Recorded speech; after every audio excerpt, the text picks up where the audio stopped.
E eu pergunto, por que e como a arca chegou a Abinadab? Nós lemos o primeiro texto sobre Abinadab. Agora eu entendo o que é a arca. Eu sei que a presença de Deus no meio do seu povo, falando, não se entrava. Ah, pastor, então o senhor está dizendo que podia entrar? Não, existia o tempo, existia o dia do perdão, existia o dia que o sacerdote tinha que entrar lá, ele tinha que ser purificado, ele não podia estar em pecado, então ele morreria lá, seria puxado, e nem poderiam pegar ele morto. Existia todo um ritual para estar nessa presença do Santo dos Santos. Então, sendo que a arca mostra o que? A presença. A arca o que? A presença. Presença. E como essa arca chega, nós vemos que esta arca está lá no tabernáculo, ela chega aqui a Abinadab. A gente precisa entender alguma coisa. Moisés morre, eu preciso falar rápido. Moisés morre, Josué assume a posição e ele leva o quê? Com ele? A arca. Leva no Rio Jordão? Quem passou na frente? A arca. E a palavra do Senhor mostra que Josué vai fazendo suas conquistas. Ele vai conquistando, mas só que acontece no momento do capítulo 18. Vai dizer que 7 tribos ainda haviam conquistado suas terras, ainda não tinham feito a divisão. E se você, a palavra de Deus diz aqui, nesse Josué 18, 1 e 2, aqueles que querem pegar os textos, diz aqui, ainda restava o assentamento de 7 tribos de Israel na terra de Canaã, para que a conquista estivesse completa. Quando Josué determinou que a construção de um tabernáculo permanente na cidade de Siló. Está lá no capítulo 18. E ele manda construir para quê? Para que essa a arca fique protegida, guardada lá em Siló. Eles fazem a divisão da terra. E aí vai entrar alguém, porque para essa arca chegar, se ela está no tabernáculo, se ela está na cidade de Siló, como esta arca aparece lá com Abinadab? A palavra de Deus vai contando a história e diz que agora surge um sacerdote. Esse sacerdote, entre os últimos períodos de juízes, vai aparecer o sacerdote ali. Porque o último juiz foi Samuel. E a palavra de Deus diz que ele embarcava ali. Mas houve uma situação, porque no sacrifício, vocês estão comigo? Amém. Tem que estar para não perder. Isso não vai ter lá, fica despreocupado, mas eu vou dar toda a palavra. Amém. Pode ser que a gente saia daqui na hora da janta, mas vai ser muito bom. O que acontece? Aqui a palavra de Deus diz que, aí você quiser saber onde eu já estou, eu vou orientar em 1 Samuel, no capítulo 2, eu vou deixar aberto aqui.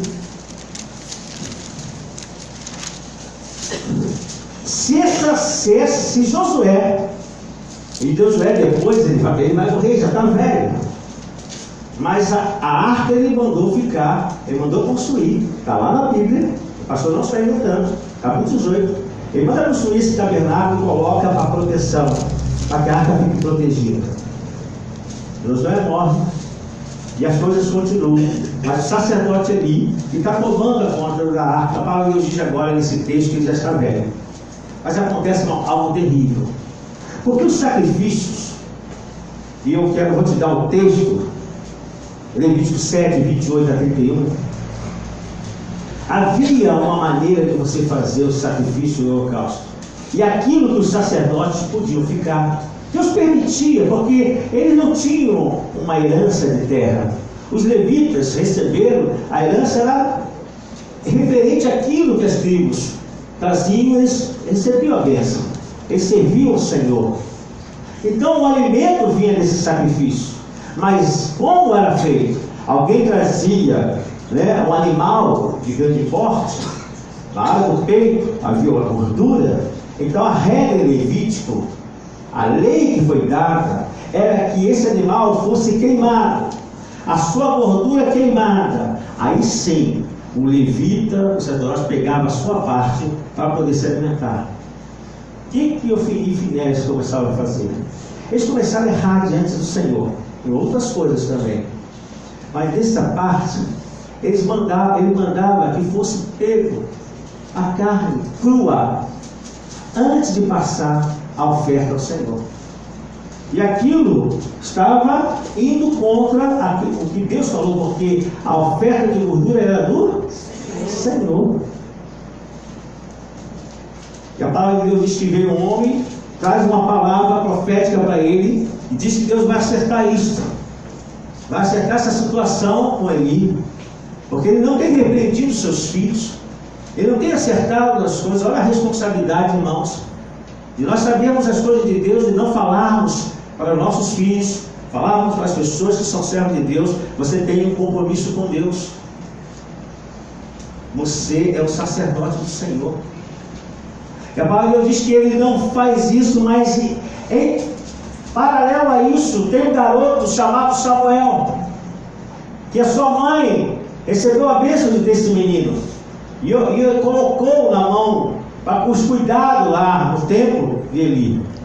E a palavra do Senhor vai falando nesse capítulo seguinte, que Samuel ele tem uma experiência, porque ele dorme lá no templo. Nesse dia ele está lá dormindo no templo, perto da arca da presença de Deus.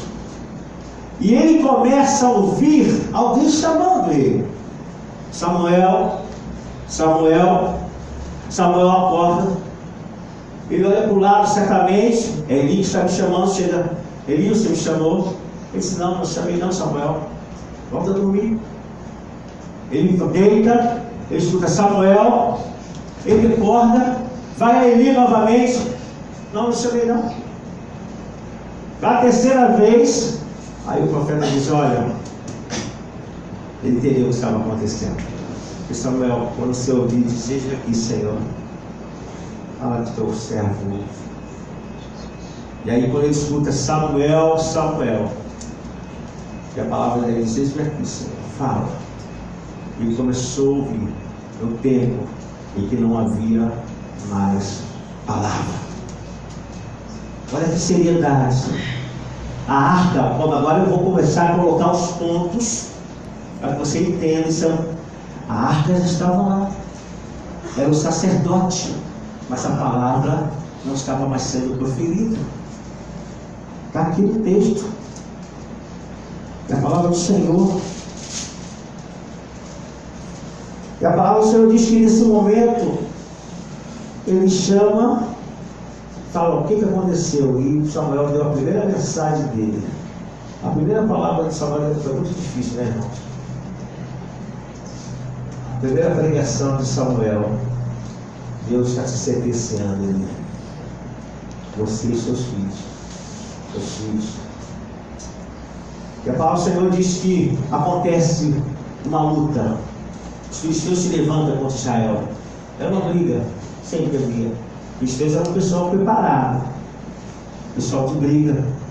Mas eles perdiam, porque quando você está com a presença de Deus, quando você está tudo certo, irmão, fica tranquilo que a vitória é certa. Está tudo bem com Deus? Eu estou falando lá para a igreja. Está tudo bem com Deus? Está tudo legal? Fica tranquilo, a vitória é certa. Não precisa ter medo de ninguém. Não tenha medo de Golias, não tenha medo de demônio, não tenha medo de encantamento, não tenha medo de feitiço, não tenha medo de nada. Deus é contigo. Porque a palavra tem que se bater. Quando eu estava lendo isso, eu lembrei lá quando Deus disse: vós estiverdes em mim, e as minhas palavras estiverdes em vós, aí acontece. A palavra sempre ela vai entrar em acordo, amados. Se você está em Deus, se eu estou na presença, se eu estou buscando, então Deus está comigo. Porque Ele é um Deus de relacionamento, amém? Mas Ele não está. E a palavra de Deus diz que Ele começa a batalhar com os filisteus. E essa batalha acontece, e eles começam a perder, e eles lembram que tem uma arca, eles lembram que tem uma presença, mas ele não tinha um relacionamento, ele não tinha intimidade. O que adianta ter presença e não ter relacionamento? E você vai entender onde eu vou chegar. A presença de Deus estava lá no tabernáculo, estava lá em Siló, mas não havia intimidade com Deus, não havia respeito a Deus, não havia temor a Deus. Então eles pegaram. Aí sempre a pessoa diz, né? É que nem aquele que quer expulsar o demônio e apresenta o Salmo 91, né? O pastor Kelso, o apóstolo, ele conta, na nossa época que eu estava lá em Macapá, ele conta que ele tinha muitas histórias, né? Eu não vou dizer que é verdade, mas ele contou como uma ilustração. A gente disse que aconteceu lá em Macapá estava lá os búfalos, e lá tem búfalo, e o cristão estava passando lá com a camisa vermelha. Isso eu digo que deve ser história. Aí ele disse que ele estava com a Bíblia na mão, andando, e um búfalo, e búfalo não é brincadeira não, irmão. Não tem lama, não tem água, búfalo anda em tudo. Anda com água até a pata, até em cima. Aí ele viu aquele lá e o búfalo começou a olhar para ele, ele falou, ele olhou para o búfalo, falou, meu Senhor, tem misericórdia. Aí o búfalo fez aquela e começou a vir. Ele falou, búfalo, olha a palavra de Deus. Olha que a palavra de Deus. E o búfalo se rasgou toda da farpa lá, né? Porque não querer resolver o búfalo com a palavra de Deus. Não vai responder, né? Ele ia ser morto. Mas isso são as histórias do pastor Kelso. Mas a grande verdade, às vezes nós queremos resolver sem estar com intimidade com a palavra. E não teve solução. A palavra de Deus diz que os filisteus venceram a batalha. E o pior, levaram a presença. Tiraram a presença. A pior coisa para o cristão é perder a presença. Irmão, sem presença, a gente não vive, irmãos. Se a presença de Deus não estiver com você, você não consegue andar daqui na tua casa. Se a presença de Deus não estiver com você, o seu corpo não resiste a muitas coisas. Presença de Deus. E eles perderam e acabou. A palavra de Deus já aconteceu, os fatos, porque ele vai saber que seus filhos, e o pior, os filhos de Ofni e Finéias foram mortos. A notícia chega e ele também morre porque caiu da cadeira. Então assim morreu. E agora, a palavra do Senhor sobre tudo isso, essa arca vai lá para Dagon, para uma cidade. E eu acho interessante que os homens podem falhar, mas Deus não falha. Amém. Os homens, eles podem perder a força, mas Deus nunca perderá a sua força, porque Ele é todo poderoso. E nesse texto agora, seguinte, vai mostrar que a arca vai estar no meio do arraial do inimigo. E colocam Dagon, uma estátua em pé, e a arca embaixo, mostrando, porque isso diz na psicologia, né? Não sou psicanalista, eu vou falar pela minha área. Diz o seguinte: quando você quer se sentir superior lá no escritório, pode observar quando você vai fazer alguma entrevista, vai falar com o chefe, a cadeira dele é mais alta do que a sua. Já reparou isso? Nunca reparou como é não? O sofá é sempre mais baixo. A cadeira é alta e o sofá é baixo. Para que ele olhe a pessoa assim. E a pessoa tem que fazer isso. Isso é uma estratégia, superioridade, uma estratégia toda aí está envolvida aí. E agora, a palavra de Deus diz que aquele Deus que estava em pé, diante de Deus, quando eles chegam no templo, aquele Deus está caído, porque nenhum Deus pode ficar em pé diante do nosso Deus. Amém. E a palavra de Deus, você pode ler esse texto, e aí começa um grande problema no meio desse povo. Eles são acometidos de tumores, ratos. Começa a acontecer, um jogando a bomba para o outro. Olha, tira essa arca daqui e joga para outro local. E assim passaram por 5 lugares. E a palavra de Deus diz que agora eles devolvem da maneira que eles sabiam, devolve a arca, e a arca vai embora com bois e chega na cidade. E aí acontece de algumas pessoas se atreverem e olharem para dentro. Morrem. E aí nós chegamos a esse texto no capítulo 7. Eles levaram a arca lá para Kiriat Jearim, lá para Abinadab. E essa arca ficou, a presença de Deus ficou na casa de Abinadab 20 anos.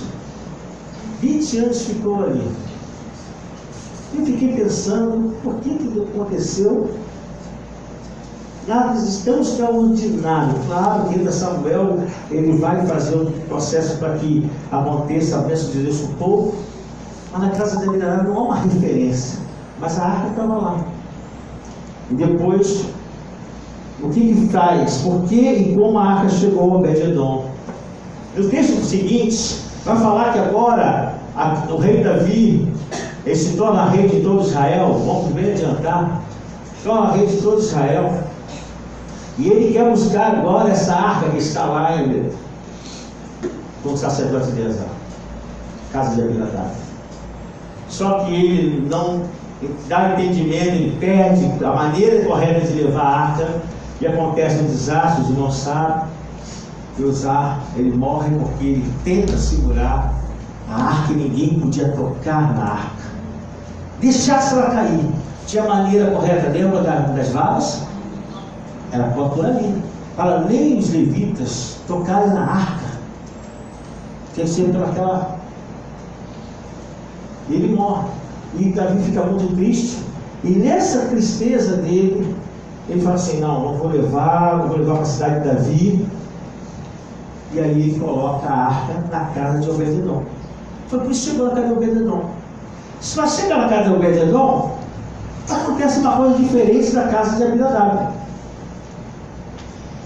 Porque agora Obed-Edom passa-se um dia, passa 2 dias, passa 1 mês, passa 2 meses, 3 meses, a notícia estava correndo.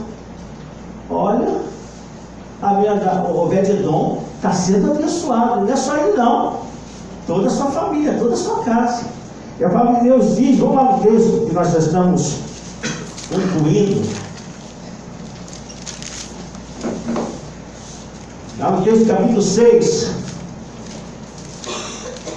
Quando eu falei, ficou a arca do Senhor em casa de Obed-Edom, o geteu 3 meses, e o Senhor o abençoou e a toda a sua casa. Então avisava Davi, o Senhor abençoou a casa de Obed-Edom e tudo quanto tem com a boa da arca de Deus.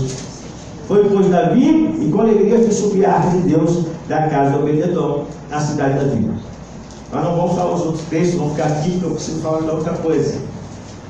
Então você observa, eu fiquei pensando, Senhor, o que Obed-Edom, já que você entendeu o que é a arca, você entendeu como chegou a arca em Abinadab, entendeu como chegou a arca em Obed-Edom, a casa de Obed-Edom, mas a arca, a presença era uma só, o Deus era um só, mas a ação e o acontecimento foram diferentes.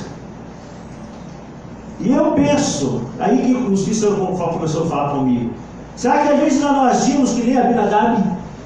Será que nós estamos agindo também como Abinadab? Temos presença?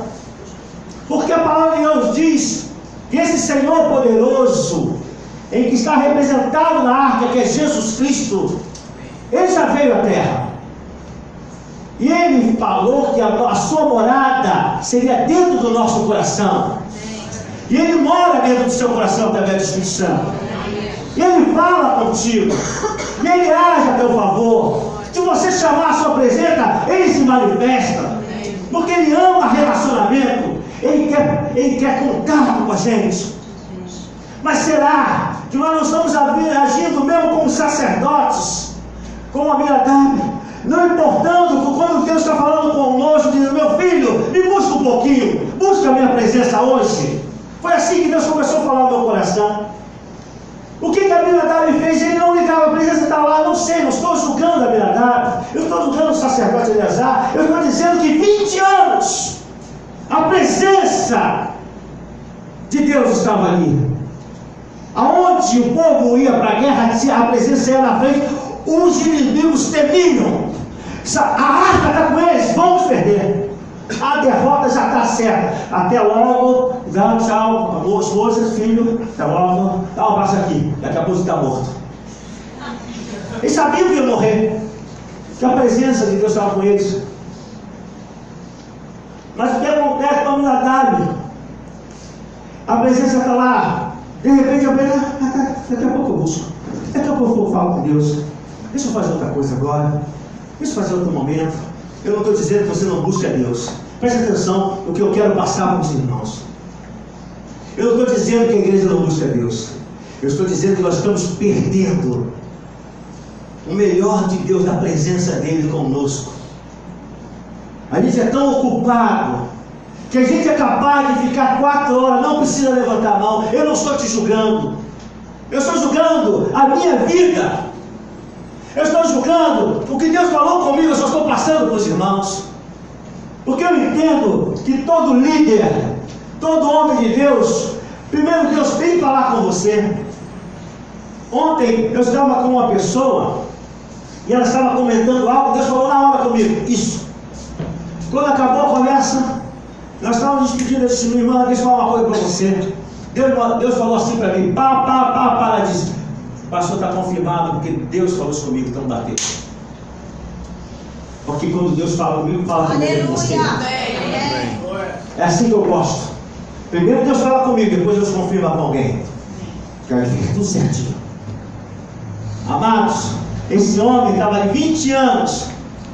A Bíblia não diz que mudou a vida dessa pessoa. E será que nós estamos compreendendo Deus? Nós acostumamos. E a nossa visão de presença está toda errada. Nós chegamos na igreja, não conseguimos cultuar Deus, nem na igreja. A gente consegue cultuar Deus direito. É pessoa que pega telefone, é pessoa que se levanta, é pessoa que tem bexiga solta, porque toda hora tem que ir no banheiro. Esquece que a presença está aqui. Não consegue, esquece. A minha idade diz: agora eu vou no banheiro, agora eu vou beber água, agora deixa o teu celular, agora peraí, Senhor, deixa eu ver minha televisão. E Deus diz: eu quero relacionamento. E o tempo está sendo roubado.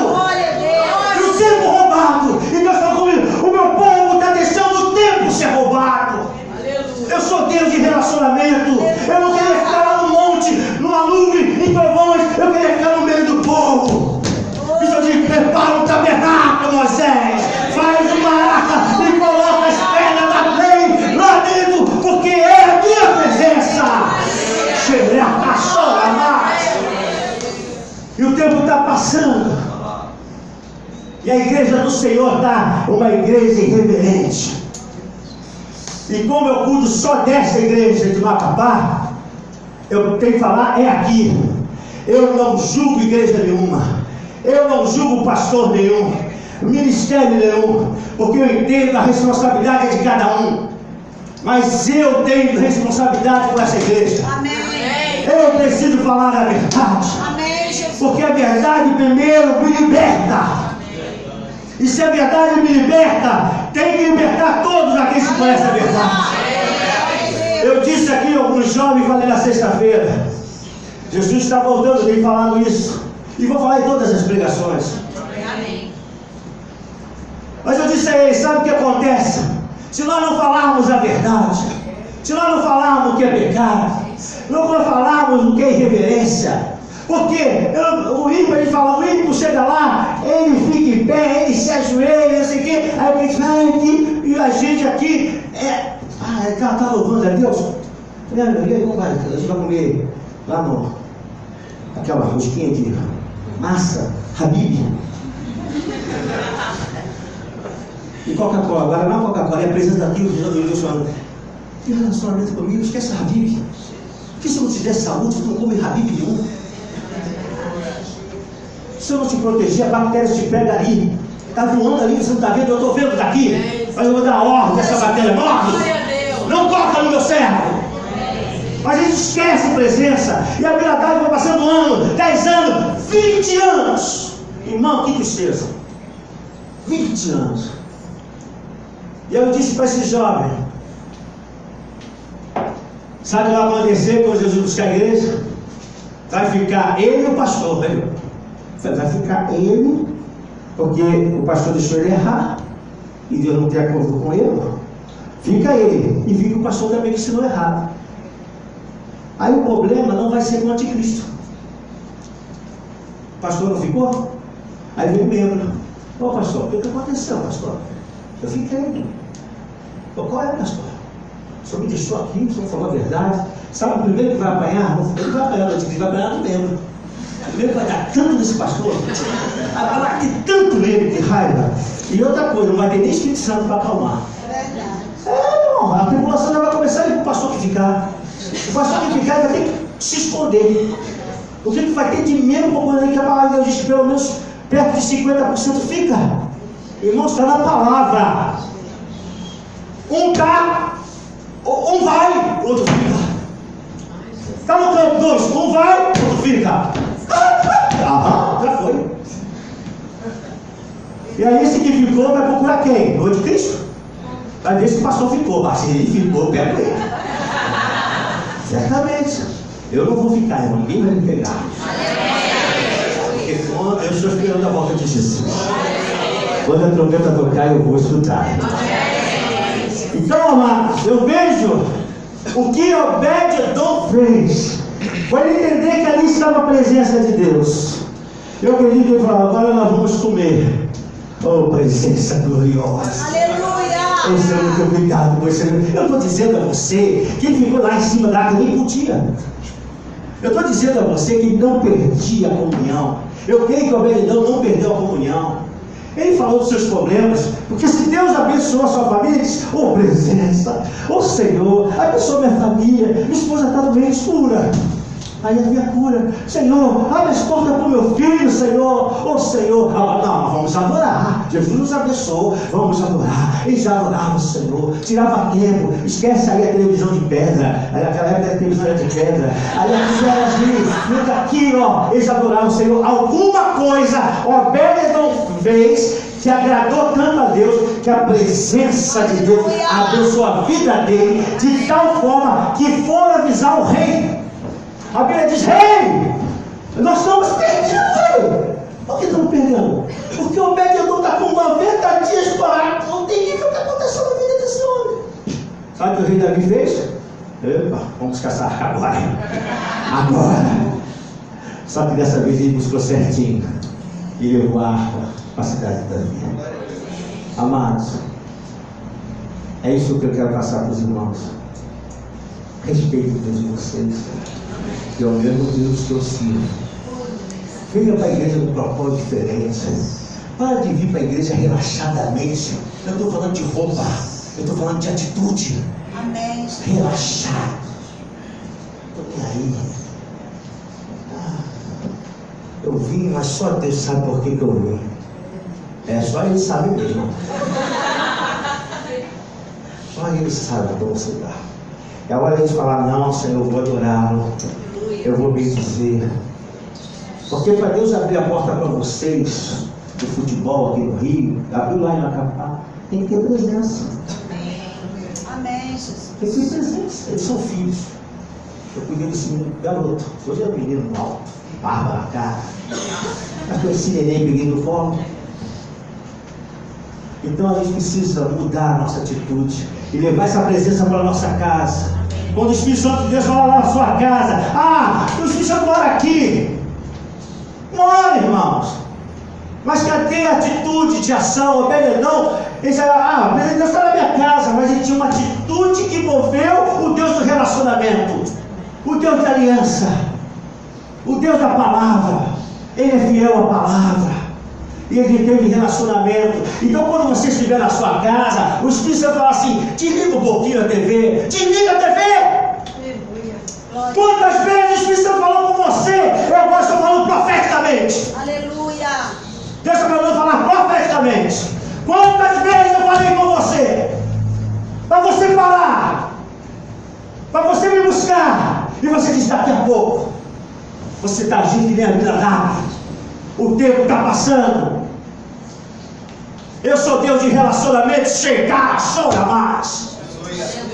Eu preciso que o meu povo entenda que esse é o momento que eu preciso estar junto. Aleluia. Junto da presença, dando importância em presença. Porque nós queremos as bênçãos. palavra profética já acabou, viu, irmão? Porque nós queremos as bênçãos, mas as bênçãos vêm com o relacionamento correto. Ele não recebeu bênção não, irmão, recebeu maldição. O sacerdote Eli recebeu maldição. Ele está brincando comigo, Eli. Você está brincando comigo?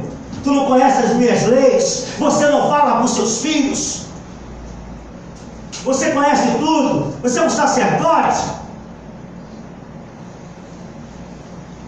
Vou parar com isso. Mas sabe o que acontece hoje? Os pastores só querem falar que tudo vai bem, porque faz o contexto errado. Tem que entender que quando aquela mulher falou vai tudo bem, ela estava debaixo de um mau entendimento que Deus é que daria a resposta, não o menino. E aí quer dizer, não, irmão, vai tudo bem, vai tudo dar certo, Deus não vai fazer isso não. É por isso que a vida de muitos cristãos estão sendo derrotadas, por isso que muitas famílias estão perdendo, porque não estão entendendo presença. O inimigo está roubando. Não deixe isso acontecer, meu irmão. Você está entendendo? Amém. Busca o Senhor. E para fechar, irmão, essa palavra não é para dar aí tempo, mas eu acredito que eu posso fechar aqui. E aí o Senhor falou no meu coração: faça por 90 dias, faça uma experiência comigo. Foi isso que Deus falou comigo, eu só estou passando para os irmãos. Faça uma experiência comigo, Pedro. Faça uma dedicação de 90 dias de presença. Não é que eu não busque, não é que eu não leia a Bíblia. A pessoa está aqui de prova, a pessoa para você perguntar a ela se eu leio a Bíblia, se eu busco a Deus ou não. Porque com a esposa não tem conversa. E o pastor, não é nada, irmão, não é nada. Tudo papo. Eu estou falando de uma dedicação, aonde eu vou tirar melhores momentos que são meus. Não é aquele momento que você vai dormir. Não é aquele momento. Você vai escolher um momento. É assim que eu estou fazendo. Você vai ver o seu momento. Você trabalha, você estuda, você tem filho. Você vai ver um momento. E vai falar, Senhor, esse momento será um momento de dedicação. E você faça essa experiência por 90 dias. É isso que Deus falou para fazer. Essa é a chamada campanha. Amém. Não há campanha, isso nem existe. Porque buscar Deus tem que ser algo sem campanha, irmão. Eu apenas vou fazer algo mais profundo. E Deus diz, faz essa experiência e veja o que vai acontecer na hora de Deus. Eu comecei aproximadamente 3 dias. Quando você me telefonou? A quarta? Terça-feira, eu falei assim, eu vou começar agora para ver como é que é. Aí está na hora do programa que eu mais gosto. Desliguei a televisão, falei, vou ler a Bíblia. Eu estou estudando Colossenses, mas para esse momento eu fui estudar Gênesis. Você lê, estou lendo, buscando a Deus. Minha esposa não está sabendo, já fazendo, fiquei calado. Daqui a pouco chega o telefone. Fecha a palavra aqui nessa conclusão. Chega o telefone, a minha esposa, amor, fala aqui com a Leila. Olha aqui com a Leila, está acontecendo alguma coisa. Eu falei, Leila, o que houve? Pastor, a criança está morrendo. Pastor, a criança aqui 12 meses. Aconteceu algo. Aí eu vou explicar a vocês. Alguns já ouviram, eu contei essa semana, na quarta, e contei na sexta. E a Leila que está ali, ela tinha levado o Enzo para cuidar do filho. Quando ela está lá com o médico, entra uma senhora, né? Entra uma senhora com uma criança de 11 meses, roxa, né? Morta. E ela disse, meu filho.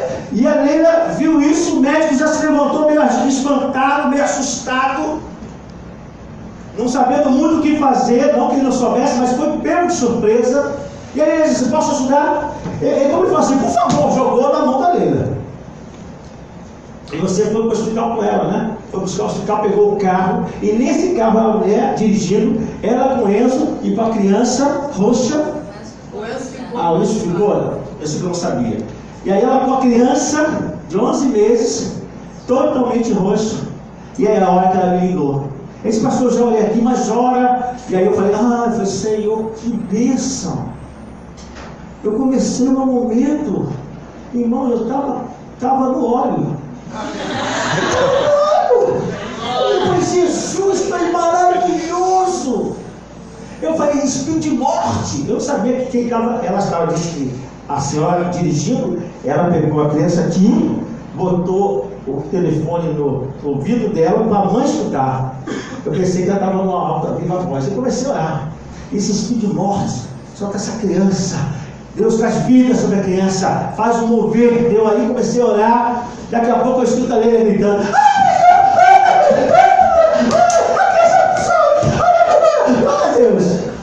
Deus restaurou a vida dessa criança. Glória a Deus. Uma experiência com Deus.